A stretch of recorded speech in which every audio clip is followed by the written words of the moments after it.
At ang susunod na hakbang, ay wala nang paligoy-ligoy pa, ang ating mga otoridad ay siyempre papatupad na nila itong mga arrest warrant na ito.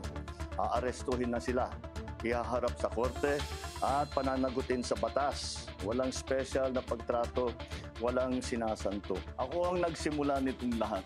Ako ang magtatapos. Kaya't asahan po ninyo na wala pong tigil itong aming ginagawa. At kahit na parang napakatagal ang dumaan na panahon, ako'y nagpapasalamat sa pasensya ng ating mga kababayan. Ngunit nagbunga na ng resulta ang mga pasensya ninyo. Ako ang nagsimula, ako ang tatapos. Yan ang pangako ng Pangulo sa investigasyon sa isyu ng korupsyon na bumabalot sa gobyerno. At ang pinakaunang nasampulan, si Zaldico. May arrest warrant na raw laban sa dating kongresista. Yun nga lang, wala naman siya sa bansa. Magandang gabi, ako po, si Willard Cheng. At ako naman si Pinky Webb. Simulan na natin ang agenda. Walang pinsan-pinsan, dating House Speaker Martin Romualdez posibleng kasuhan sa flood control scandal ayon mismo kay PBBM. Zaldico, may arrest warrant na. Kasabay ng pahayag ng Pangulo Martin Romualdez, pinakakasuhan na ng DPWH at ICI. Romualdez, handa raw harapin ang mga reklamo. At large na, Cassandra Ong na akusado sa Pogo Scam, pinalaya mula sa kulungan. Nakatakas kaya ng bansa? Matapos naman mahatula ng life imprisonment, Alice Guo may apela.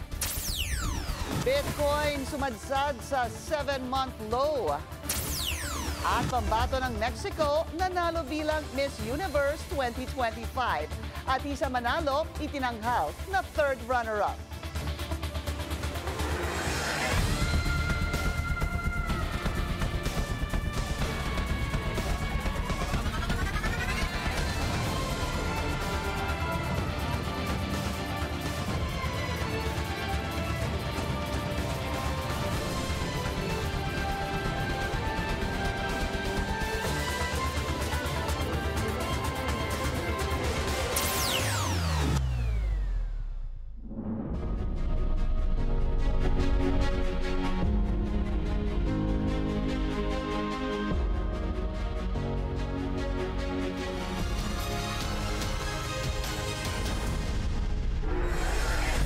No sacred cows, yan ang matagal nang ipinangako ng Pangulo sa investigasyon sa flood control corruption scandal. Ngayong araw, kay PBBM na mismo nanggaling na maaaring sampahan ng kasong plunder at indirect bribery ang kanyang pinsang si former House Speaker Martin Romualdez. Sabit din si dating Ako Bicol Party List, Zaldico. Narito ang agenda report ni Ivy Reyes. Gaya ng paulit-ulit na sinabi ni Pangulo, walang sasantuhin dito.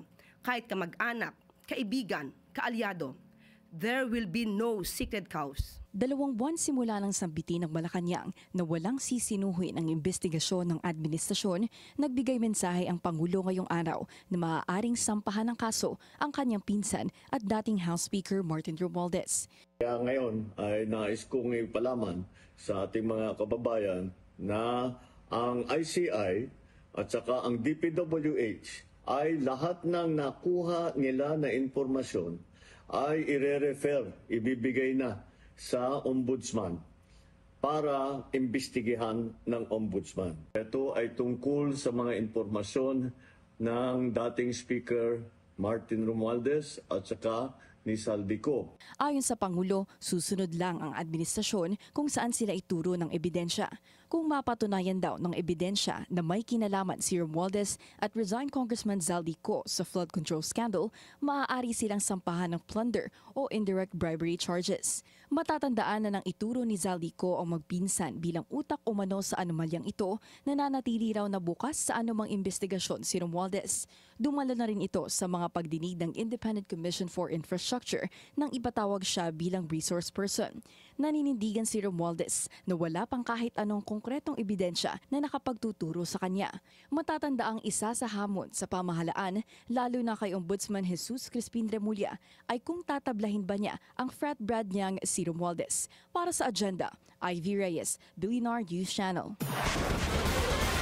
Kasabay ng video message ni PBBM ang rekomendasyon ng DPWH at ICI na kasuhan na si Martin Romualdez at Zaldico kaugnay ng multi-billion peso flood control scandal. Ang detalye sa agenda report ni Joan Manalo.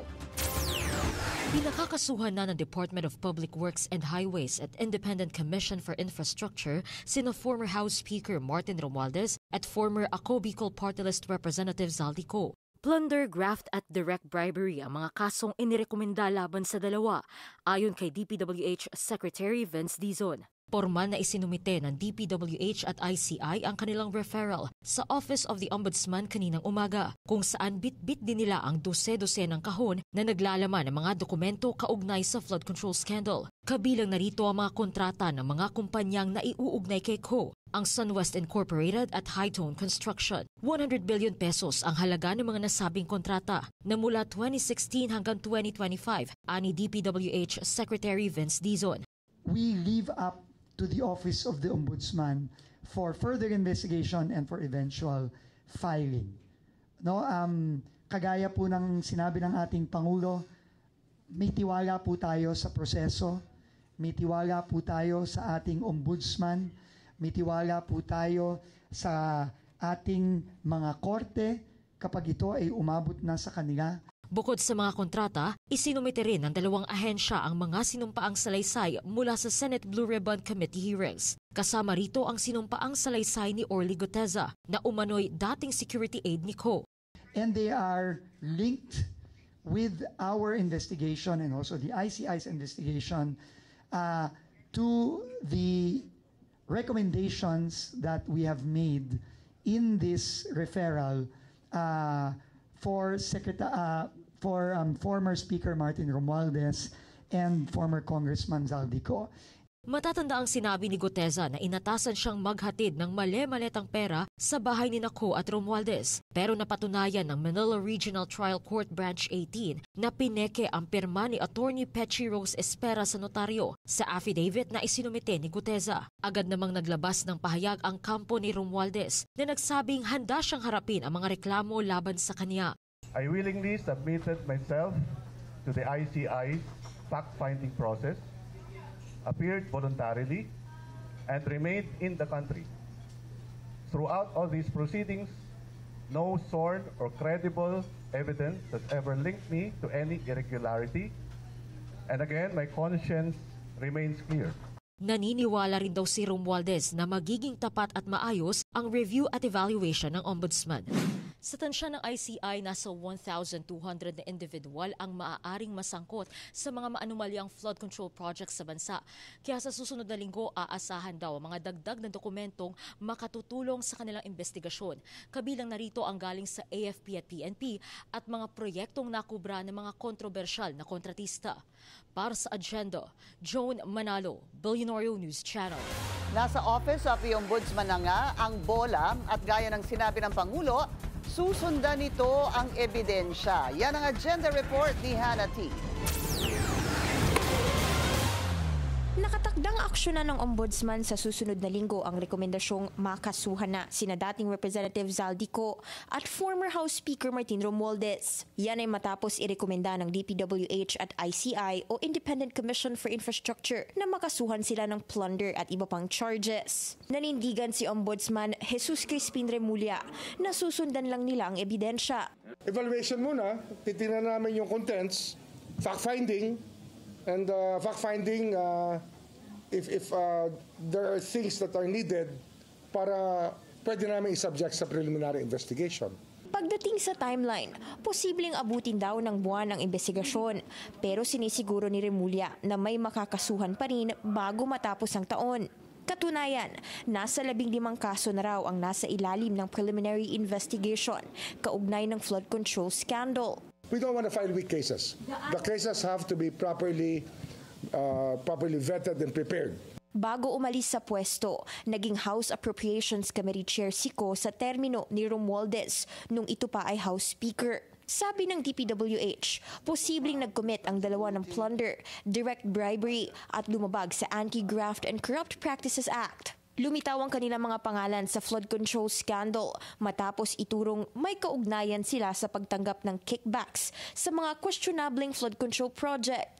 Nitong nakaraang linggo lang, lumitaw si Ko sa isang online video para isiwalat na nag-insert siya ng 100 billion sa BICAM ng budget process, alinsunod umano sa utos ni Pangulong Bongbong Marcos. Idinawit niya rin si Romualdez doon na umano'y tumanggap ng kickback dito.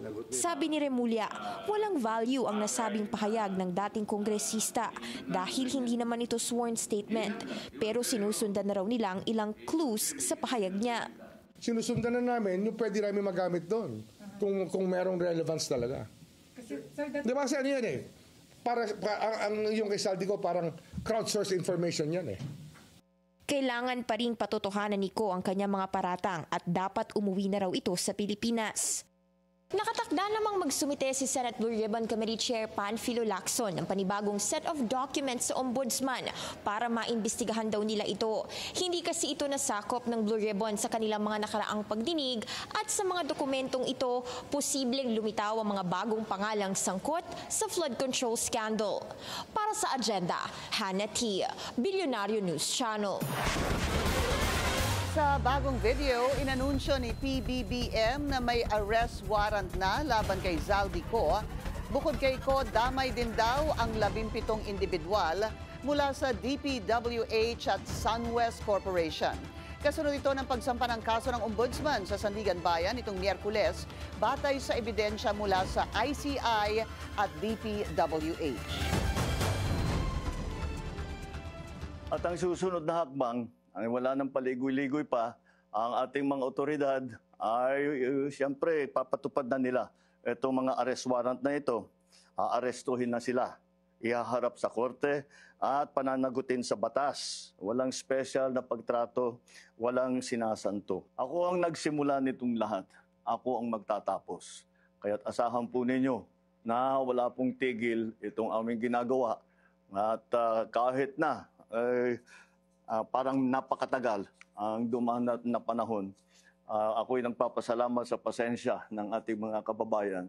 Ngunit nagbunga na ng resulta ang mga pasensya ninyo. Kabi-kabila ang mga protesta kontra katiwalian. Ngayong araw, mga health workers naman ang nasa lansangan. Ang detalye sa agenda report ni Charmaine Abong ng Abante.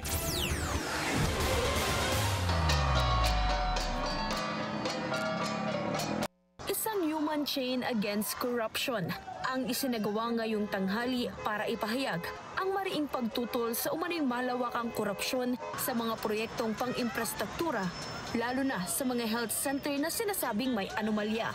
Pinangunahan ito ng mga nurse at nursing students, kasama ang mga miyembro ng Kilusang Bayan kontra Kurakot, health workers ng National Children's Hospital, guro at mga seminarista sa kahabaan ng E. Rodriguez Senior Avenue sa Quezon City.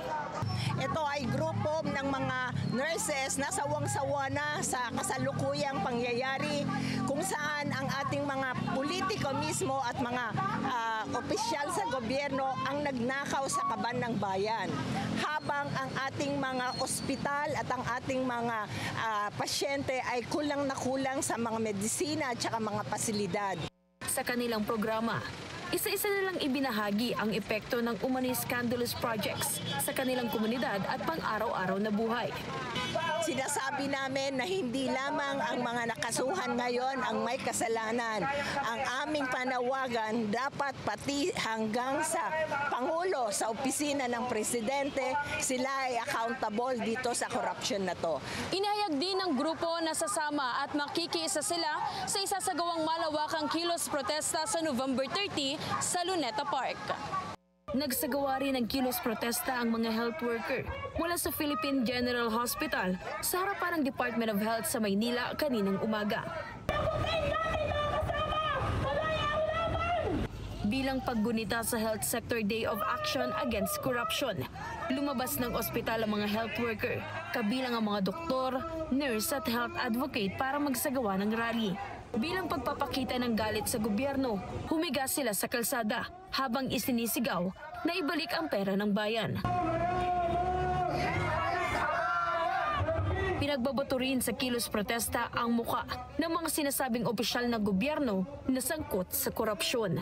Para sa agenda, Charmaine Abong, Abante. Hindi naman nagpahuli ang mga kabataan sa pagsasagawa ng sarili nilang protesta bilang pagsuporta sa National Walkout Day. Nagtipon-tipon ang mga estudyante mula sa iba't ibang mga eskwelahan sa Metro Manila at nagmarcha papuntang Menjola. Sigaw nila, panagutin ang mga tiwaling opisyal ng gobyerno. Kasado na ang Bonifacio Day protest ng iba't ibang grupo kasama ang Artikulo 11. At kaugnay niyan, makakausap natin Artikulo 11 convener and Partido Lakas ng MASA Chairperson Leody De Guzman. Leody, magandang gabi po sa inyo. Magandang gabi rin sa iyo, Pinky. Leody, medyo madilim po kung nasan kayo ngayon. Oo nga, Brown out ho ba? Hindi ko alam. Ito lang yung pinakamaliwanag. Okay, shall we continue with the interview? Sige po, ang importante naman ay makapag-usap po tayong dalawa. Unang-una po, ano ho itong grupo ninyo? Pakilala niyo po sa amin. Itong Artikulo 11 nabuo ngayong panahon ng corruption issues. Dahil doon sa Artikulo 11 ng ating konstitusyon, nakalagay doon yung pagbabawal sa korupsyon, yung accountability ay nandun nakalagay. Kaya yun ang aming ginamit na pangalan para panagutin ang lahat ng korap dito sa ating gobyerno. Mula taas hanggang ibaba. Lahat dapat ay managot. Leody, sino po ang bumubuo sa grupo ninyo? Ito yung binubuo, magsama-sama kami dito. Kasama namin si Erin Tanyada, mga labor leaders, Atty. Luke, kasama namin. Mga ngayon ay mga drive, yung Manibela, kasama namin, yung Bunyog, at yung grupo ng Lawin ay kasama namin. Mga manggagawa, pangunahin, at saka mga maralita, kasama ang Sanlakas, ang BMP, ang Oriang, at ang Partido Lakas ng Masa. Gaano kalaki po itong grupo ninyo? Di ko ng bilang, pero malawak yan dahil pati yung simbahan ay kasama namin dyan. Pati yung Kabataang Spark ay kasama. Medyo laki-laking grupo to. Yun na nga po eh. Dahil ito'y pagsasanib-sanib ng iba't ibang grupo na sa ating bansa na noon pa ay nakikibaka para sa isang matinong gobyerno. Ano po ang plano ninyo sa November 30 rally at saan po kayo magtitipon-tipon? Kasama kami sa November 30 at tuloy-tuloy ang aming ginagawang paghahanda. Kanina nga, nandun kami sa UP at nag-press-co, nagkaroon ng assembly para ipinal yung aming mga pagkilos sa November 30. Lahat kami makikita sa Luneta at sisikapin namin makarating hanggang sa Malacanang dahil sangkot na yung Pangulo ng ating bansa dito sa issue ng korupsyon. Kaya hindi na lang si Sara ang dapat pag-resignin o impeach, kundi dapat pag-resignin na rin itong si Bongbong Marcos dahil kami naniniwalang hindi mangyayari ang mahigit 100 bilyong insertion nang wala siyang alam. Okay. So, ang inyong panawagan, yun sana kasi yung susunod na tanong ko, ay for both the President and the Vice President to resign? Oo, dapat sila. Dapat nga si Sara noon pa na-impeach na, hinarang lang. Dahil doon sa katiwalian at sa issue ng korupsyon. Ito naman, si Marcos, dapat maimbestigahan ito. Dahil kami talaga naniniwalang hindi mangyayari yung 100 billion insertion na yon kung walang siyang basbas. At alam naman namin, si Marcos Jr. ay hindi naman talaga malinis na presidente. Maraming kaso na ng katiwalian at kahit doon sa Napoles, kasali rin siya. Kaya noon pa, bago pa magsalita si Saldico, ay yun na yung aming panindigan na dapat na siyang singilin doon sa kanyang mga kasalanan sa bayan. Kung ipagre-resign po si Pangulo, sabihin po natin, at Vice President, are you looking at the Senate President to take over kung sakali pong mangyari to dahil yung po nakasulat sa konstitusyon? Ko, ang hirap nun kasi yung yung ating mga senador, karamihan diyan ay mga akusado rin. Kaya para fair naman, at hindi naman magselos yung iba, ang aming proposal ay magkaroon ng People's Transition Council na siya yung gagawa ng reforma sa ating sistema ng eleksyon at pagkatapos na ma-reforma, mawala yung political dynasty, ay saka tayo magpatawag ng eleksyon. Kasi kung walang reform bago ang 2028, ay mauulit na naman ang pagpwesto ng mga dynasty sa tuktok ng ating gobyerno na siyang tingin kong purot dulo ng korupsyon sa ating bansa. Hanggat di nawawala ang political dynasty, kahit ipakulong pa natin si Marcos, si Sara at saka lahat ng mga senador, kung political dynasty ang pupwesto sa tuktok ng ating pamahalaan, mauulit at mauulit ang korupsyon tulad ng nangyari ngayon pagkatapos ng Napoles scandal. Hindi ho kaya suntok sa buwan to, Calyodi, ito pong People's Transition Council? Pwedeng tingnan yan suntok sa buwan sa mga taong gusto ay status quo, huwag galawin ang konstitusyon, pero yung ating konstitusyon mula nung magawa hanggang sa ngayon ay bat-bat na yan ng problema. Walang katapusan. Sa lahat na ng pumalit na presidente, puro nakawan ang nangyari. Kaya magandang pagkakataon na ito na punong-puno na ang taong bayan, nanghihingi na ng pagbabago at nananawagang panaguting lahat. No? Hindi lang si Marcos, lahat, pati si Duterte at lahat ng kasangkot sa Senado at Kongreso ay panagutin hanggang sa mga DPWH at saka sa mga probinsya o gobernador. Dapat panagutin. At kung yan ay papanagot at mangyayari na lumakas ang kilusan na sumusuporta doon sa pagkakaroon ng People's Transition Council komparado sa pinaplano ng mga iba na maghunta o kaya ay gantihan ng martial law o kaya ay maghantay ng 2028 election nang walang binabago sa ating election system, wala, mauulit at mauulit ang korupsyon. Ang layunin kasi, Pinky, ang layunin kasi ng mga tao, hindi lamang yung panagutin. Tama naman parusahan, pero hindi lang panagutin, kundi ang gusto, wakasan ang paulit-ulit na korupsyon sa ating bansa. Calyodi, merong panukalang batas na inihain sa mababang kapulungan ng Kongreso si Deputy Speaker Puno. Kasama po ang kanyang mga miyembro sa NUP, National Unity Party, calling for Chacha through a Constitutional Convention o CONCON. Dito po kasi sa sinasabi nyo, naintindihan ko naman po ang sinasabi nyong People's Transition Council. Baka po dahil sa inyong panawagang ito, panahon na ho ba para mag-chacha through a CONCON? Kami, Pinky, ay sang-ayon sa chacha, pero hindi sa ilalim ng gobyernong ito. Dahil ang pagbabagong gagawin nito ay pagbabago para gawing legal pa ang political dynasty. Ang gusto namin ay pagbabago ng konstitusyon sa ilalim ng isang matinong gobyerno. Yung gobyernong hindi pinamumugara ng mga dynasty, ng mga korap. Kaya ang gusto namin, magkaroon muna ng electoral reform at magkaroon ng isang maayos na eleksyon na kung saan ay may mananaig ang kagustuhan ng mayorya. Kinakailangan natin parang hybrid, pwede bang ang hybrid eleksyon nung walang political dynasty? Sino ang bubuo dito sa People's Transition Council? Definitely ito yung mga tao na may integridad at wala sa gobyerno, hindi sa executive, hindi sa legislative, wala diyan, wala sa kampo ng Duterte, wala sa kampo ng mga Marcoses. Yan ay mga leader ng masa na may mga integridad. At pwede naman mga ex-Chief Justice o kaya mga pangalanan niyo po, sino pong nakikita niyong pwedeng bumuo dito sa People's Transition Council? Parang hindi, wag mo muna akong pilitin, Pinky, dahil baka magselos yung iba.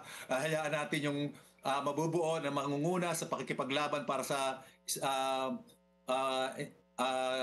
Transition Council. Kung sino yung mangunguna dyan, na hihigop ng suporta ng mga mamayan at kung lumawak at bumagtas doon sa landas ng Transition Council, yung mga leader na namuno dyan ang magpapasya ng bubuo ng council. Pero dapat matiyak na sa pagkakataong ito ay mananaig ang kagustuhan ng mga leader ng sektor at hindi yung katulad ng nakaraan na puro mga elite o mga academe ang nanaig, dapat ay tiyakin na kasama sila, kasama yung mga professional na may alam sa batas, pero dapat manaig ang leader ng mga sectors. Calyodi, tanungin ko na rin po, what about, kasi lumalabas po yung pangalan ni RSA, si Mr. Ramon Ang na sinasabi, caretaker daw. Ito ho ba ay katanggap-tanggap para sa inyong grupo? Siguro, Pinky, alam mo kung ano sagot ko dyan. Hindi siya katanggap-tanggap. Hindi siya katanggap-tanggap dahil baka maging Trump yan. Ang paglilingkuran ay interest ng mga big business at hindi ng masang Pilipino. Kaya okay yung idea na magkaroon ng parang transition or caretaker na council, pero ang pupwesto, tingin ko maraming hindi papayag na ang katulad ni Ramon ang pupwestong leader niyan. Okay. Bilang huling tanong, balikan ko lang po yung rally sa November 30. Sa inyong hanay, Calyodi, mga ilan ho kayong makakadalo sa November 30 protest rally? Hindi ko ma-eksakto, hindi ko pa ma-eksakto, Pinky, pero libo yon at sa usapan kanina, sa presscon at sa pag-meeting namin ng Artikulo 11, ay gagawin ang lahat ng bawat organisasyon, bawat miyembro na local namin, na mapadalo ang lahat ng kanilang mga miyembro doon sa November 30. Para na sa ganon ay mairehistro talaga yung panawagan namin na lahat ay dapat mapanagot. Hindi lang si Marcos, kundi si Sara at lahat ng mga korap na mapapatunayang nagnakaw noong panahon dito sa flood control project. Maraming salamat po sa inyong oras. Artikulo 11, Convener and Partido Lakas ng Masa Chairperson, Calyodi de Guzman. Maraming salamat din, Pinky.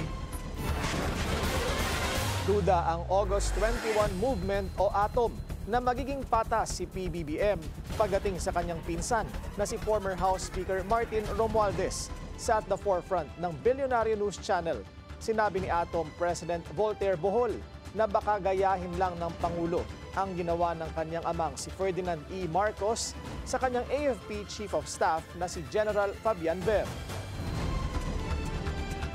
Going back to Speaker Romualdez, if you go back to our history, his father, Ferdinand Marcos Sr., during the post-Ninoy assassination, allowed the indictment of General Ver when they were being implicated as the masterminds of Ninoy's assassination. So the context is, eventually, General Ver was, the case was dismissed. This is almost similar to that because you have to remember that General Ver was a loyal, a friend, even to the former dictator. Nagkaroon muli ng protesta sa Makati City ilang araw bago ang nakatakdang malakihang pagkilos sa Bonifacio Day. Ang detalye sa agenda report ni Paulo Barcelon. Live mula po dyan sa Ayala Triangle. Paulo, sino-sino ang nakilahok sa rally dyan? Pinky, mga miyembro ng civil society organizations, mga ilang taga-suporta ng iba't ibang mga partido tulad ng Tindig Pilipinas ang pumunta rito at tila naging lingguhan na nga ang pagsama ng mga civil society groups dito sa Makati para ipanawagan ng agarang pagresolba sa mga issue ng katiwalian at muling mapanagot ang lahat ng sangkot. Kabilang sa mga sumama sa protesta ay ang August 21 Movement o ATOM, Akbayan Party, Liberal Party at Samahang Magdalo. Gayon din ang Tindig Pilipinas, Makati Villages Council at ilang mga empleyado sa mga kalapit na kumpanya. Ayon kay Volt Bohol, ang Pangulo ng ATOM, tinawag nilang welcome development yun ngang pagre-refer ng DPWH at ng ICI sa Ombudsman ng mga complaints laban kina dating House Speaker Martin Romualdez at dating Representative Zaldico. Okay yun. And in fact, that's a big indication that what the people have been doing in more than a month now, or almost 2 months now, that people are going out on the streets. This is happening. We are actually pushing them to do these things. It doesn't matter what your last name is, whether you're Duterte, whether you're Romualdez, or even the President. Walang nakakaangat sa batas. Nag-ikot din ang mga rallyista sa paligid ng Ayala Triangle, suot ang mga puting t-shirt at laso na sumisimbolo sa laban kontra katiwalian. Pinky, katatapos lamang just a few minutes ago nitong isinagawang kilos protesta dito sa Ayala Triangle Gardens kung saan umabot sa 150 to 200 na mga miyembro ng iba't ibang mga civil society organizations ang nakilahok. Natanong din natin si Ginoong Voltaire Bohol ng ATOM at sinabi niya na magpapatuloy daw yung serye ng mga protesta dito sa Makati at dire-diretso lamang yan hanggang sa umabot dun sa malakihang protesta sa November 30. Pero ganun pa rin naman, naglatag din ng security preparations ang mga otoridad dito sa Makati, and as of ngayon habang tayo ay umiere ay medyo natapos na nga yung kanilang programa at unti-unti na rin nagbabalik sa normal ang sitwasyon dito sa Ayala Triangle Gardens. Balik sa iyo, Pink. Maraming salamat, Paulo Barcelon. Nag-uulat ng live mula sa Ayala Triangle. Cassandra Ong na akusado sa Pogo Scam, hinihinalang nakatakas ng bansa. Susunod yan sa agenda.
Traffic check muna tayo ngayong Biyernes. Sa EDSA Boni MRT Station, halos walang galawan ang mga sasakyan sa northbound lane. Hindi na raw mahagilap ang isa sa mga sangkot sa Pogo Scam, ang negosyanteng si Cassandra Ong. Paano kaya siya nakatakas? Alamin sa agenda report ni Dexter Ganibe ng Abante. Ikinagulat ni Senate Deputy Majority Leader Risa Hontiveros ang impormasyon mula sa DOJ na wala sa kustodiya ng alinmang ahensya ng gobyerno si Cassandra Leong. Sa Senate deliberation sa budget ng Department of Justice, naungkat ni Hontiveros ang kinaroroonan ni Ong. Si Cassandra Leong po ba, under detention pa rin ba siya ngayon, Mr. Chair? Ngayon po si Cassandra Leong, naka-release ho siya. No? So hindi siya Paano po nangyari yon, Mr. Chair? Agosto nung nakaraang taon nang ilipat sa House of Representatives mula sa NBI custody si Ong matapos i-cite in contempt nang hindi siya sumipot sa House Quadcom hearing sa Pogo operation sa Pampanga. Sabi ni Senator Win Gatchalian, batay sa impormasyon ng DOJ, dahil umano sa natapos na ang 19th Congress ay pinakawalan na si Ong at wala pang naisasampang kaso noon. Na-detain ho siya sa House, and then because of the transition from the 19th Congress to the 20th Congress, pinalabas siya sa detention. At that point, wala pang kaso. No? So ngayon ho, mayroon ng kaso, the same, qualified human trafficking. Unfortunately, because nung nakalabas siya, tsaka lang na-filing kaso, at large siya ngayon. Nahaharap sa qualified human trafficking si Ong kaugnay ng illegal Pogo operation sa Pampanga. Dahil may kaso na, ay mayroon ng warrant of arrest at hold departure order. At pinoproseso na ang kanselasyon ng kanyang pasaporte. Hiniling ng Senado sa Bureau of Immigration na alamin kung saan ang lokasyon ngayon ni Ong na hinihinalang nakalabas na ng bansa sa pamamagitan ng backdoor channel. Para sa agenda, Dexter Ganibe, Abante! Matapos mahatulan ng life imprisonment, humirit si Guo Huaping o mas kilala bilang dismissed Banban Tarlac Mayor Alice Guo na manatili siya sa Pasig City Jail Female Dormitory. Sa November 26 itinakda ang pagdinig sa mosyon na inihain ni Guo sa Pasig RTC. Kaya naman maantala ang paglipat sa kanya sa Correctional Institution for Women sa Mandaluyong City. Guilty beyond reasonable doubt ang hatol ng korte kay Guo sa kasong qualified trafficking na may kaugnayan sa illegal pogo operations sa kanyang bayan. Lumobo ang confidential funds ng Justice Department mula 168 million pesos noong 2024 sa 1.5 billion ngayong taon. Kinwestiyon ito ni Senador Rodante Marcoleta sa plenary debates tungkol sa budget ng ahensya sa Senado. Depensa ni Senate Finance Committee Chair Win Gatchalian na siyang sponsor ng budget, malaki raw ang hiniling na pondo ng DOJ para sa mga high-profile investigation gaya ng missing Sabongeros case. Pero hindi bumilib dito si Marcoleta, lalo na't ang OVP raw ang isa sa mga hindi na nanghingi ng confidential funds para sa kanilang budget. Mr. President, gusto ko po sanang paniwalaan yung pagdadahilan na yun eh. Kaya lang nahihirapan po ako, pasensya na kayo. Para hanapin po natin yung nawawalang mga sabongero na di umano ay itinapon sa lawa ng ano na yun? Taal Lake. Eh, ang nakuha naman natin yung mga buto ng palaka yata, Mr. President. 1.5 billion confidential funds. Hiniling ni Marcoleta na bawasan ang confidential funds ng DOJ at ilipat ang halos kalahati nito sa Office of Alternative Dispute Resolution na hindi raw nabibigyan ng sapat na pondo kahit malaki ang pwedeng maitulong nito sa pagpapabilis ng hustisya. Sinabi ni Gatchalian na pag-aaralan ito ng Senado.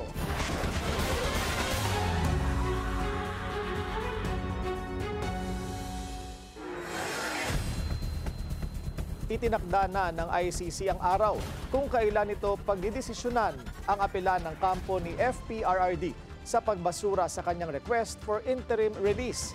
Nauna nang tinabla ng pre-trial chamber ang hirit ni Duterte dahil nananatiling flight risk daw ang dating Pangulo. Ang detalye sa agenda report ni Liza Bonzo. Sa isang scheduling order ng International Criminal Court o ICC, sa susunod na Biyernes nakatakda ang paglabas ng desisyon sa interim release appeal ng kampo ni dating Pangulo Rodrigo Duterte, alas 10:30 ng umaga sa oras sa The Hague, Netherlands. Halos sa mag-iisang buwan na mula ng ibasura ng ICC ang apela ni Duterte for an immediate release mula sa ICC detention facility. Bagaman nagsabi ang kampo ni Duterte na magiging compliant ito sa magiging desisyon ng interim release ng korte, mismong ICC ay duda rito dahil sa anak na raw nito nanggaling na gusto nitong ibalik sa Davao City ang kanyang ama oras na mabigyan ng interim release. Dagdag pa rito ang pagpapatuloy ng naratibo ng Duterte camp na kidnapping at hindi legitimate arrest ang ginawa sa dating Pangulo noong Marso.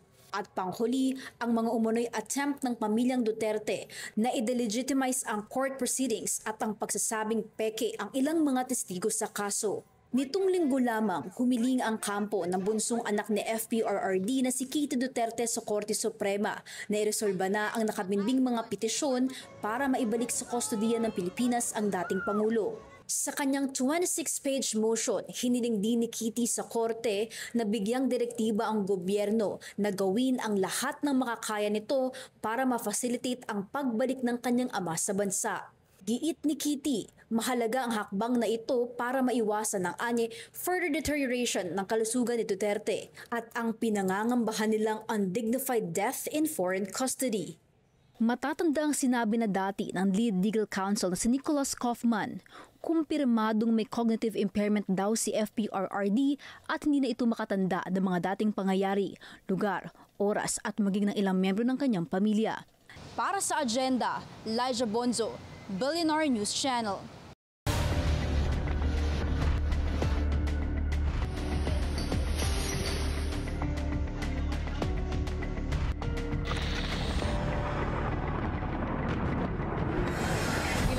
Matapos mamerwisyo ang super typhoon na si Juan, hirap pa rin makabangon ang ilang residente ng Pangasinan.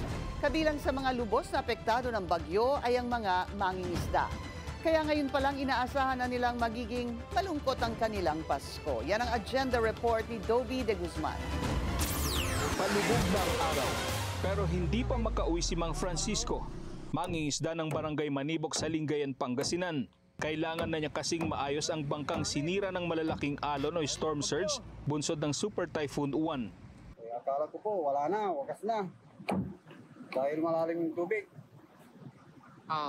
Yung bahay namin doon sa looban, lagpas bahay. Kaya, tinulungan ko na lang ng kunting dasal. Yun, umupa yung tubig. Kaya, sana, huwag yung kalimutan yung nasa taas. Pangingisda ang tanging hanap buhay ni Mang Francisco. Dahil ilang araw nang hindi nakakapalaot, tanging ang isdang bigay ng tinutulungang mangingisda ang kanilang ibenebenta para may panggastos. Kaya si Claude, napapabuntong hininga na lang habang tumutulong sa ama sa pagkukumpuni ng kanilang bangka. Tulad dati, magpapasko, masaya. Pero ngayon, daming nawala. Gaya ng pamilya Olasiman, 6 na araw nang walang kita dahil hindi rin makapangisda ang pamilya Posadas. Kasi walang magamit na lambat. Nawala, pati yung para sa lambat na para sa alamang, nawala din. Bukod sa Lingayen, marami pang mangingisda ang naapektuhan. Galing ang mga ito sa iba pang coastal town at isang lungsod ng Pangasinan na naperwisyo ng storm surge na umabot sa 3 hanggang 10 talampakan ang taas. Base sa pinakahuling tala ng Bureau of Fisheries and Aquatic Resources sa BIFA Region 1, umabot na sa 159 million pesos ang halaga ng pinsala ng Super Typhoon Uwan sa aquaculture industry ng Pangasinan. Madadagdagan pa ito dahil tuloy-tuloy pa rin ang assessment. Majority po ng mga na-damage po sa Pangasinan based sa submitted reports po ay mostly in the aquaculture industry. So yan po yung mga nag-aalaga po ng ating mga mabangus, mga milkfish, and then may mga other commodity rin po like siganid, tilapia, and mga shrimp. Malaking bahagi ng pangailangan sa supply ng isda at ibang lamang dagat sa Region 1 maging sa Maynila ay galing sa Pangasinan. Dahil sa pinsala, asahan daw ang pagtaas ng presyo. We have initial assistance na po na provide po sa province of Pangasinan. We already provided some hook and lines, mga fishing gears po, and then mga nets. Okay po. And then we also provided food packs, around 500 food packs initially for the province of Pangasinan. And still ongoing pa rin po yung ating validation for other areas para po makapagbigay po kami ng fish seeds, no, yung mga fingerlings para po makapag-start po ulit sila ng kanilang production. Matindi rin ang pinsalang iniwan ng Super Typhoon Uwan sa sektor ng agrikultura, livestock at infrastruktura. Kaya isinailalim ang Pangasinan sa state of calamity. Higit 1 milyong Pangasinense ang naapektuhan. Ipinagpapasalamat ni Pangasinan Governor Ramon Gico III na walang namatay dahil sa mabilis at maagap na pagresponde ng pamahalang panlalawigan. Nag-abot na ng tulong ang local at national government sa mga apektadong residente. Para sa Agenda, Dauby de Guzman, Bilyonaryo News Channel, Pangasinan. Live streaming guidelines para sa mga pagdinig ng ICI inilabas na. Susunod yan sa Agenda.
Traffic check ulit tayo. Sa EDSA Guadalupe, mabagal ang daloy ng mga sasakyan sa north and southbound lanes.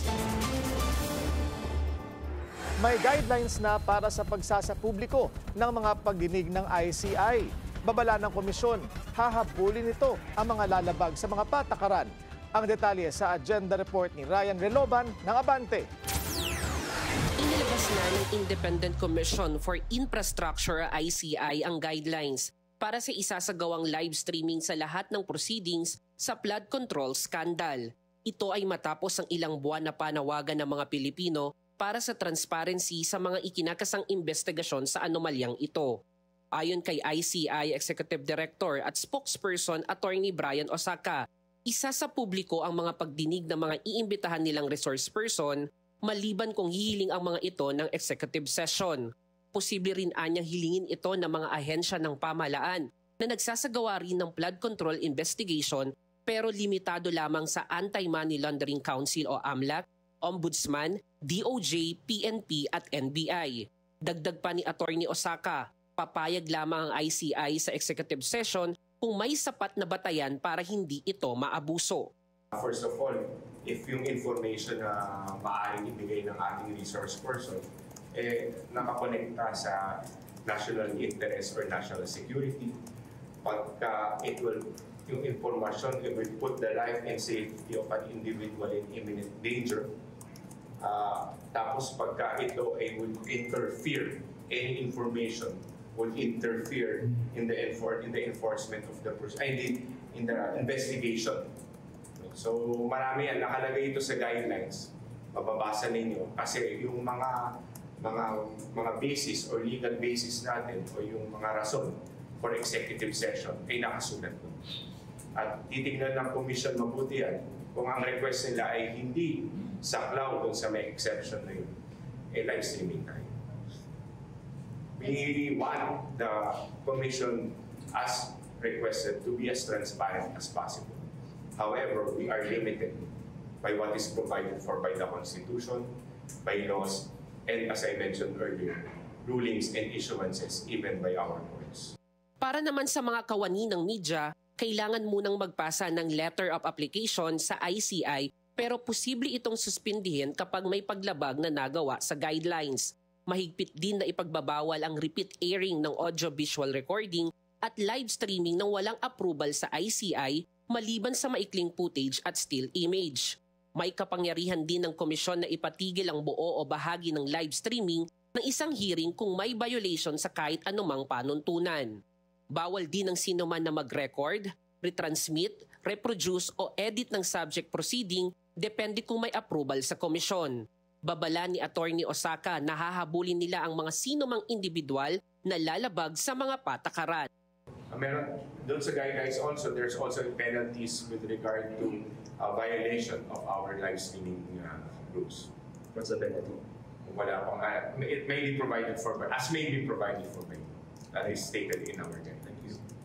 Posible pa namang magbago ang guidelines para matiyak na nasusunod sa mga umiiral na batas. Target simula ng live streaming sa susunod na linggo sa pamamagitan ng Facebook o YouTube. Para sa agenda, Ryan Reloban, Abante. Pagsugpo sa korupsyon pa rin ang nakikitang solusyon ng mga ekonomista at business group para makabawi ang ekonomiya. Ang ilang negosyante naman inaasahang sasama rin sa malawakang rally sa November 30. Ang detalye sa agenda report ni Paulo Barcelon. Naniniwala ang Department of Economy, Planning and Development na mananatiling malakas ang ekonomiya sa kabila ng patuloy na ingay sa politika at mga nakakalkal sa flood control scandal. Ayon kay DepDev Secretary Arsenio Balisacan, dahil ito sa sound macroeconomic fundamentals kasama ang bumababang inflation, maayos na job market, manageable na fiscal deficit at robust banking system. Dagdag pa ni Balisacan, kumpiyansa silang mapapanatili ang 5% average growth ng ekonomiya ngayong taon, habang 5.7% 37% naman ang taya ng international institutions. Pero kung ang ilang ekonomista at business group ang tatanungin, pagsugpo pa rin sa katiwalian ang top priority. Ayon kay Reyes Tacandong & Company Senior Advisor Jonathan Ravelas, maganda ang economic fundamentals ng bansa. Yun nga lang, dapat daw sugpuin ng gobyerno ang red tape, pabilisin ang mga priority project at ipakita ang mga panalo nito lalo na sa anti-corruption measures. At kung masusunod, ani Ravelas, maaari pang umabot ng 6% ang economic growth ng bansa.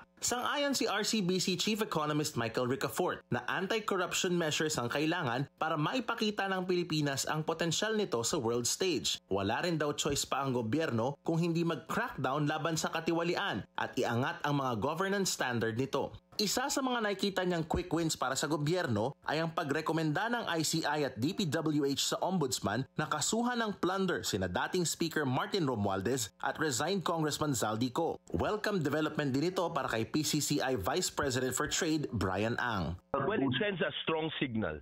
It sends a strong signal to the people that government is listening to their clamor and government knows they are angry and government knows that heads should roll regardless of their relationship to the president or the first family. The cases that are filed are backed up by strong evidence and hindi lang to ginawa because of recent events. Dagdag ni Ang, posibleng sumama ang ilang negosyante sa mga ikinakasang rally kontra katiwalian sa November 30. I think a lot of the business organizations have committed to joining. Leaders of the PCCI, MBC, diba, have openly declared that they will support and attend. So long as it is peaceful and so long as it is not extra-constitutional, we support the airing of grievances and accountability of public officials.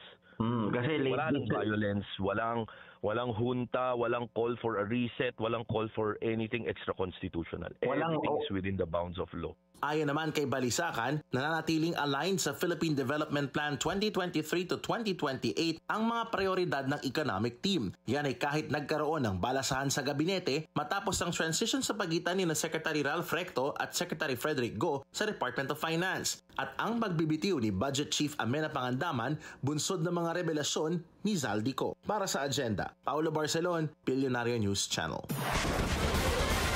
Hinarang ng Senado ang mosyon ni Senador Rodante Marcoleta na suspindihin ang Senate rules para makapagbigay linaw si Ombudsman Jesus Crispin Remulla tungkol sa kanyang naging pahayag na bending the law sa plenary debate ng budget ng Ombudsman. Gusto ni Marcoleta na mag-issue ng public apology o clarification si Remulla. Si Senate Finance Committee Chair Win Gatchalian kasi ang nagsasalita sa ngalan ng ahensya bilang budget sponsor nito. Pero hindi lumusot ang motion dahil hindi naman daw sinususpindi ang Senate rules sa plenary deliberations. Issue alone, can I respectfully move that maybe we can suspend our rules? I want to hear personally the Ombudsman to say it for himself. We are not entertaining the motion, Mr. President, but the chairman remains fully capable of addressing the important issue raised by the good gentleman. Ang prinsipyo po ng ating bagong ombudsman is to follow the law and uphold the law. Dahil naniniwala siya na ang rule of law is supreme, Mr. President. So, para lang klaro, no, na itong nasabi niya ay isang figure of speech, pero wala akong intensyon na baliin po ang batas. Dahil ang kanyang intensyon ay ipatupad ng batas ng may integridad at may katarungan. Sa isang pagdinig ng Senate Blue Ribbon, pumayag si Remulla sa isang pahayag na maaari raw baluktutin ang batas alang-alang sa humanitarian reasons, lalo na sa init ng flood control scandal. Nagbalik tanaw si Pangulong Bongbong Marcos sa kanyang eulogy para kay Umaong Chief Presidential Legal Counsel Juan Ponce Enrile. Sa necrological service sa Malacanang, nagbigay pugay si PBBM sa pinakamatandang miyembro ng kanyang gabinete. Simula raw pagkabata, batid na ni Marcos ang presensya ni JPE sa suportang ibinigay sa kanyang pamilya. Lalo sa kanyang ama na si dating Pangulong Ferdinand E. Marcos. Every time I would sit down, it's like talking to my dad. And perhaps the osmosis between the two of them, they rubbed off on each other. Ang talino raw ni Enrile ang dahilan kung bakit siya Chief Legal Counsel ng kanyang administrasyon. Sentro ng eulogy ni PBBM ang anyay dedikasyon ni JPE sa serbisyo publiko. He lived, he was willing to die, he was willing to bleed for the country. And that's what we will miss. Perhaps we don't find so many of those people anymore. So as we grieve the loss of JPE, let us also be grateful that at some time in the history of the Philippines, there was a man who devoted his entire being to the service of the Filipino. Sa libingan ng mga bayani, nakatakdang ilibing bukas si Enrile na pumanaw sa 103 years old.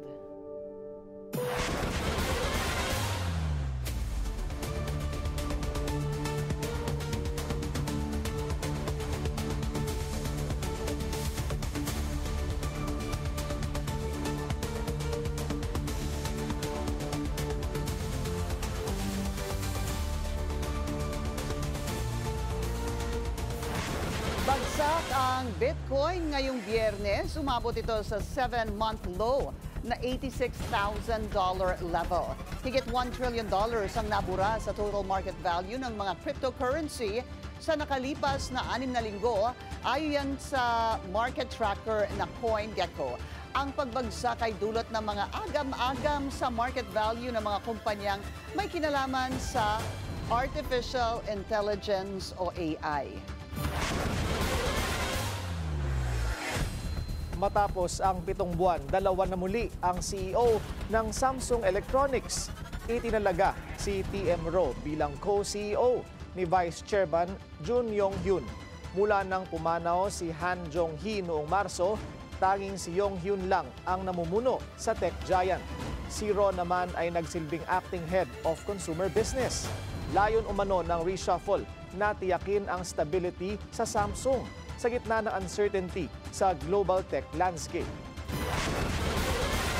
Ilang abogado, negosyante at personalidad sa politika ang kinilala sa Asia's Pinnacle Awards ngayong taon. Ang detalye sa agenda report ni Hannah T. Live mula sa Okada, Manila sa Parañaque City. Hannah, sino-sino ang mga pinarangalan sa event? Pinky, binigyang pugay ng Asia's Pinnacle Awards 2025 ang ilan sa mga kilala at mapagkakatiwalaang leader at mga tagapaglingkod sa Asia. Nasa listahan ng 2025 Pinnacle Awardees ang malalaki at mabibigat na pangalan. Yan sina Secretary Eduardo Año, National Security Advisor ng Pilipinas, na kilala sa kanyang tapang at disiplina sa pagpapatibay ng seguridad sa bansa. Nandyan din si former Chief Justice Teresita Leonardo de Castro, na nag-iisang babaeng naging Chief Justice ng bansa na naglingkod mula August hanggang October 2018. Kinilala ng Asia's Pinnacle ang pagiging haligi niya ng Korte Suprema na nag-iwan ng malaking pamana sa hudikatura. Sunod dito si Attorney Nilo Divina, ang founder ng Divina Law at isa sa mga pinakarespetadong legal minds sa Pilipinas. Narito rin si Mr. Frederick De Buncio ng SM Investments Corporation at mga ilang negosyanteng kilala sa paghahatid ng innovation at paglikha ng libu-libong trabaho. At si Antonio Tony Del Rosario, President ng Coca-Cola Philippines, na tinatanghal sa kanyang strategic leadership. The ceremony aims to prove that true prestige is not measured by power, but by purpose. Ito ang mensahe ni Dr. Ronel Ibanez, ang founder at chairman ng Asia's Pinnacle Awards, na nagsabing ang tunay na excellence ay nakikita sa impact na iniiwan ng mga leader sa buhay ng iba. Pinky, ang Golden Icons Awards Council ay assembly ng industry trailblazers na nasa likod na bahagi ng pundasyon ng Pinnacle Awards kasama ang executive board nito. At kabilang sa council na ito ay our very own Billionaire News Channel anchor, Attorney Karen Jimeno. Balik sa inyo dyan sa studio. Maraming salamat, Hannah T. Nag-uulat ng live mula sa Okada, Manila sa Parañaque City. At Tisa Manalo, itinanghal na third runner-up sa Miss Universe 2025. Susunod yan sa agenda.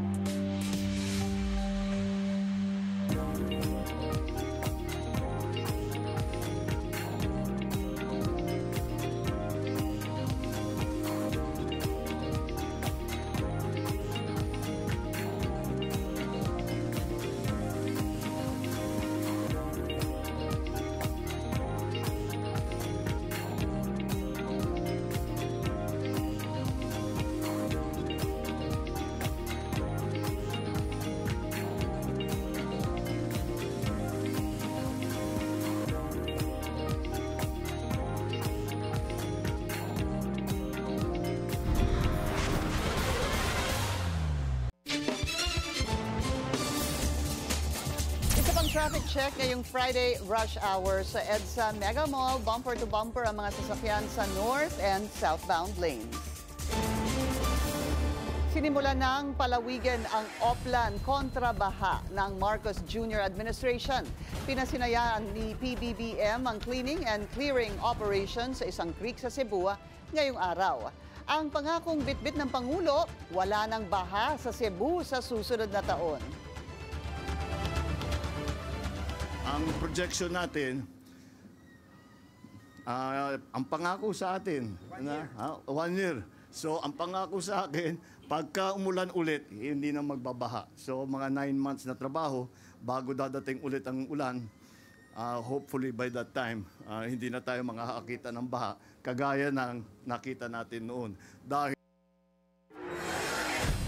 kasama sa Oplan kontra baha ng Cebu ang dredging, waste removal at pagbaklas sa mga iligal na infrastruktura. Ayon sa DPWH, kabilang dyan ang pagtanggal ng mga flood control structure na wala namang pakinabang.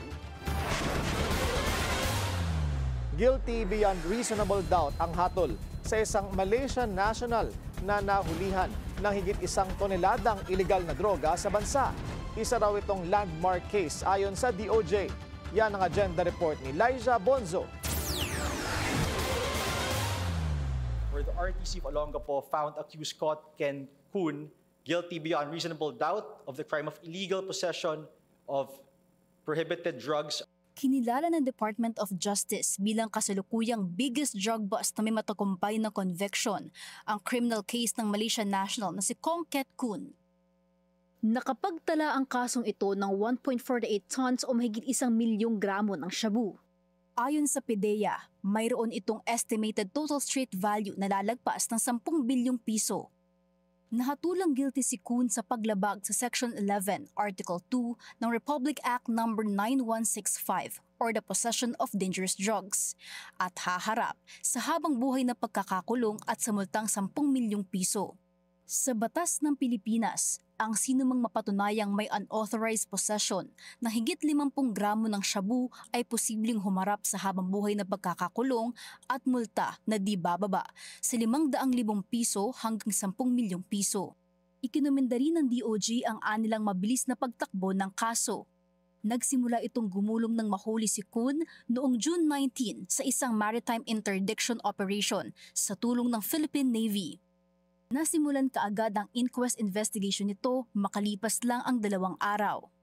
So barely half a year after the actual apprehension, the team of prosecutors were able to successfully prosecute the case, and which led to the conviction of said accused.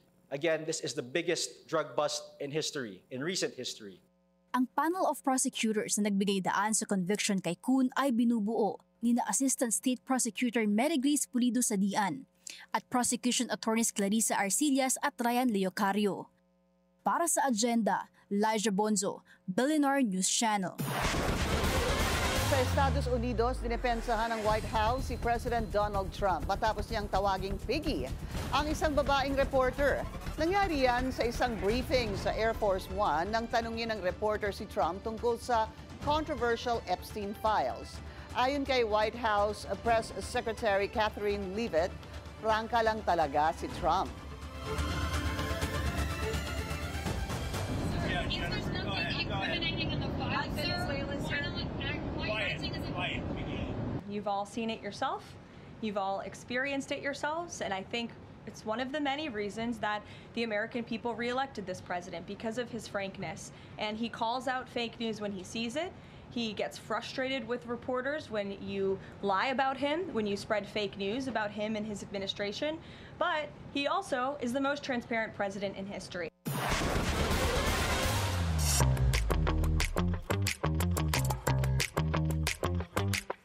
The universe has crowned its new queen. Fatima Bosch of Mexico won the Miss Universe 2025 pageant na ginanap sa Bangkok, Thailand. Third runner-up naman ang ating pambatong si Atisa Manalo, the country's best finish, since Beatrice Luigi Gomez placed in the top 5 in 2021. Atisa may have fallen short in getting our 5th crown, but all praises pa rin ang mga Pinoy sa kanyang performance, especially sa question and answer portion. Ang tanong kay Atisa, what will be her contribution to humanity as a global ambassador or citizen? Anya, gusto niyang maging hope of the people. She says she wants to show the universe that coming from a very poor background, she was able to get herself out of any situation because of hard work, persistence, and that she fights for what she wants. Some of the country's beauty queens also graced Sultan Kudarat's famous Kalimudan Festival. Local officials hope na through this event, makikilala ang province bilang tourist destination, not just in the Philippines, but sa buong mundo. Narito ang agenda report ni RJ Rosalado.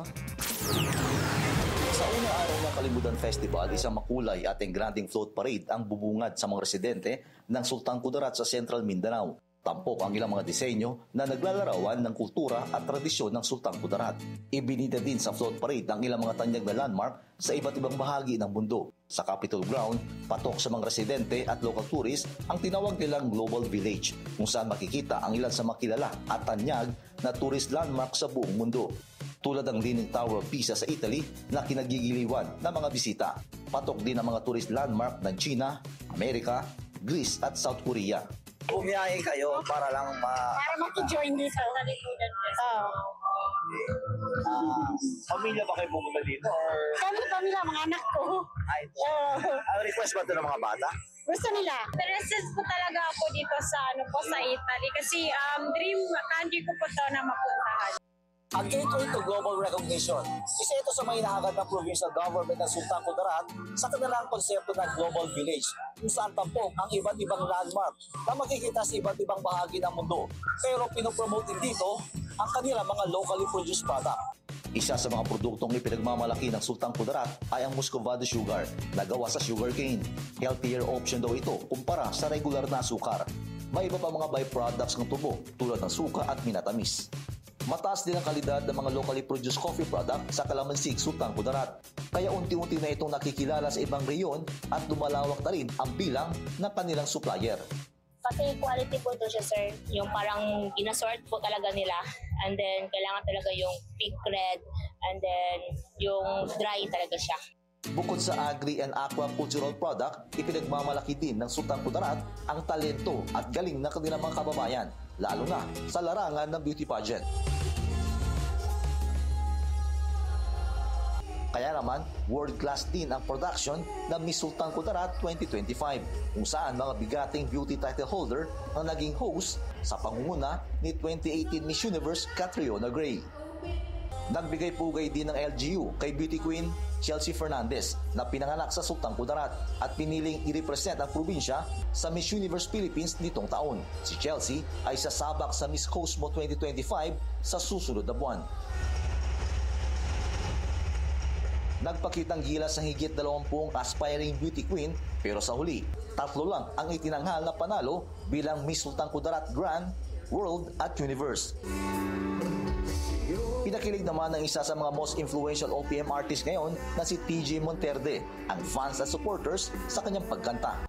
We wanted to break the stereotype and the misconception na ang Sultan Kudarat ay laging nakatago at hindi welcome ang mga tao dito. No, that's not the case. Sultan Kudarat is open more than ever for lahat-lahat po ng ating mga kababayan. In fact, what we are trying to showcase here is that in Sultan Kudarat, the world meets here. Ibig sabihin, lahat po ay welcome. Lahat-lahat ay nakikis.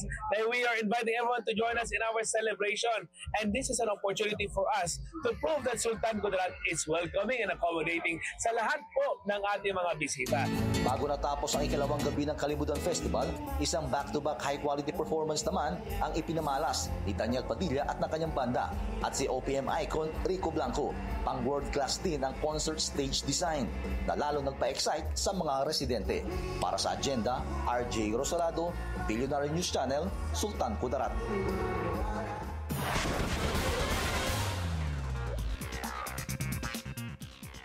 Hollywood film for Dale De Leon. Ayon sa The Hollywood Reporter, kabilang siya sa cast ng upcoming A24 drama na The Chaperones. Makakasama niya sina David Johnson, Cooper Hoffman, and Paul Dano.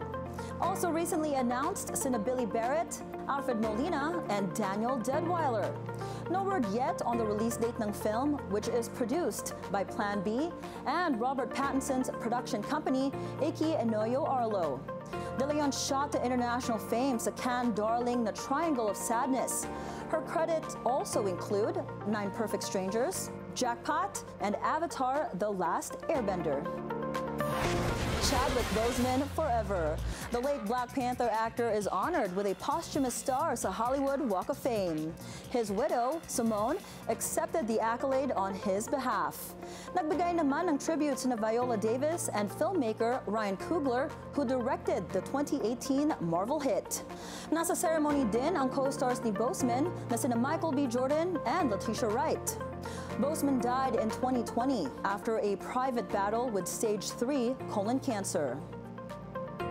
Chicago-based Filipino restaurant Kasama gets another Michelin star. Susunod yan sa Agenda.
Traffic check ulit tayo sa EDSA White Plains.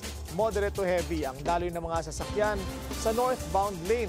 Light to moderate naman ang southbound lane. Busy man on and off the court. Feeling very blessed daw ang basketball star na si Kiefer Ravena.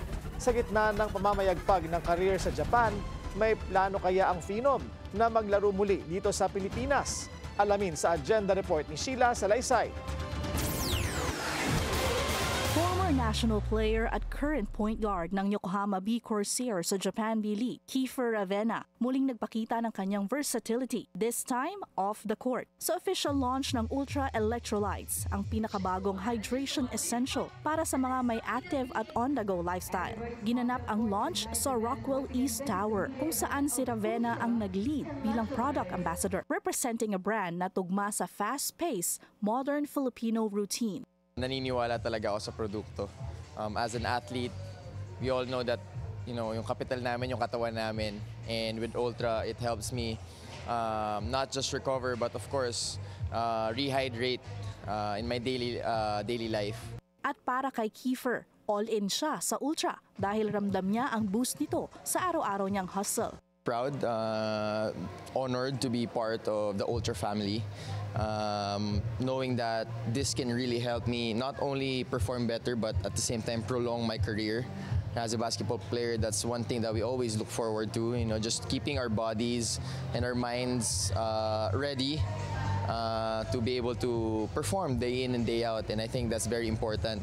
Malaking pasasalamat ni Kiefer sa kanyang patuloy na paglalaro abroad. Isang chapter ng kanyang career na nagdala sa kanya ng panibagong skills, maturity at competitive edge. Mula sa UAAP Championships, Gilas Pilipinas Tours at leadership sa local leagues, ngayon ay isa na siya sa pinakakilalang Filipino athlete sa Japan B-League.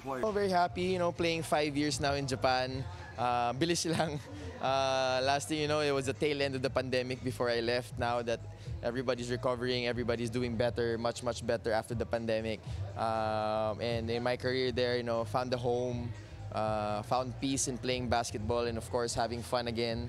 And not just that, with basketball, ngayon din may bago din akong motivation to even play better. Just got married nung summer, so everything's doing well. I'm very happy, very blessed that things are happening right now. Siyempre, hindi rin nawala sa usapan kung may chance ba na makita si Ravenna na muling maglaro para sa Gilas Pilipinas o bumalik sa PBA. One day, I'll be back for sure. I just don't know when. And for the national team, they have their own program right now. I'm very much of a supporter, and I think when it comes to the national team, I've done my part. I've served my time, and I'm just watching them and supporting them behind the bench or behind the TV. Sa gitna ng kanyang kompetisyon sa Japan B-League at posibleng pagbabalik sa Gilas o PBA, pinapatunayan ni Kiefer na kaya niyang umarangkada on and off the court. Mula sa pag-level up ng kanyang basketball journey hanggang sa paglo-launch ng Ultra Electrolytes, isa lang ang mensahe. Ang Phenom ay patuloy na nag-e-evolve at hindi pa siya tapos. Para sa Agenda, Sheila Salaysay, Billionaire News Channel.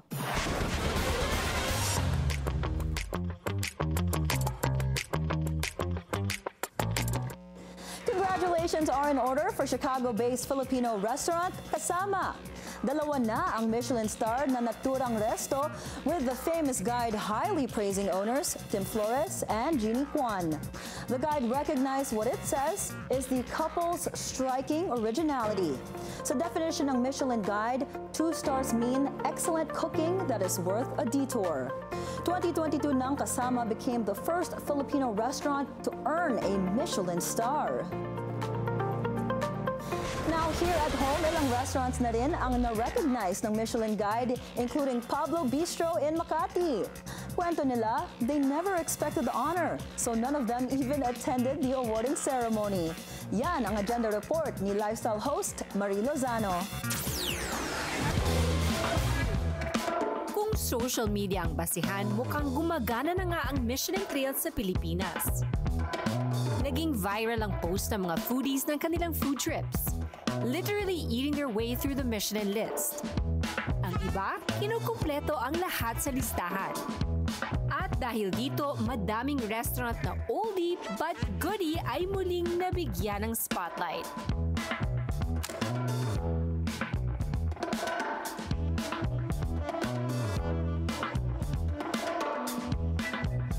Isa na rito ang Pablo Bistro, isang Spanish restaurant na kilala sa kanilang tapas at paellas. Isa rin itong village favorite dito sa Salcedo, Makati. And get this, they didn't even know Michelin was in the Philippines. In fact, when they won the recognition, walang pumunta sa awarding. It went to spam? Is it true that you It's true. Their email went to spam, so we had no idea where. So no one was there? No one was there. And when we heard about it, and I kept getting texts, I was like, I don't know if it's me, right? Like we had to verify it with them, and we finally found the email in the spam. That's funny. So it was a great way to find out. A complete surprise, right? We had no idea. The feeling of that surprise made it even better, kinda. It was a great way to find out.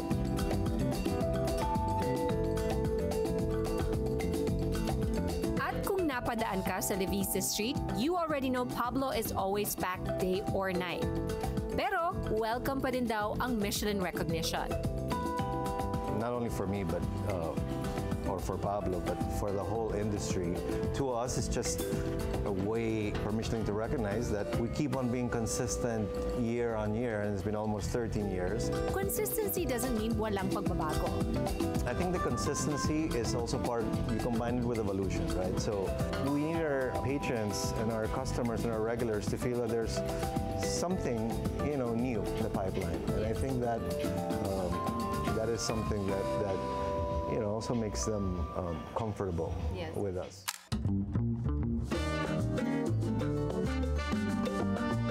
Okay, let's start eating.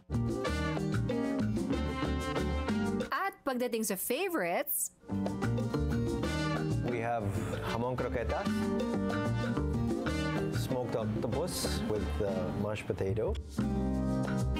This is my favorite here, actually. Love the smokiness of it. This has been with us from the beginning. Yeah, I remember this. One of the first few things I ordered here. We feature our strip loin 500 in a platter, right, with your salad and your French fries. Cooked perfectly. Look at that. Steak. Best way. Good. You can't not have gambas al ajillo, right? I think the Michelin guys ordered this. That's what they ordered. Pork Iberico rib, and we cook it in a charcoal oven. This dish is just, it's so new. It was just added a month ago. It's the pork Iberico with chimichurri. Yes. Yeah, it's falling off the bone. That's really tender.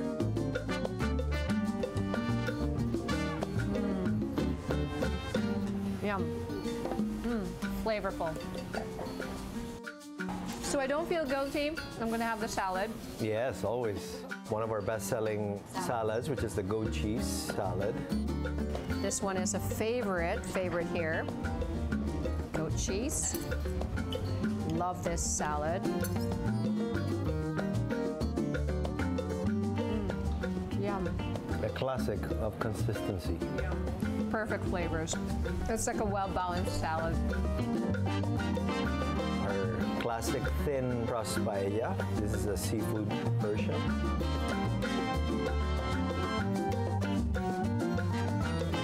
Delish. How do you say delicious? Delicioso. Amiga.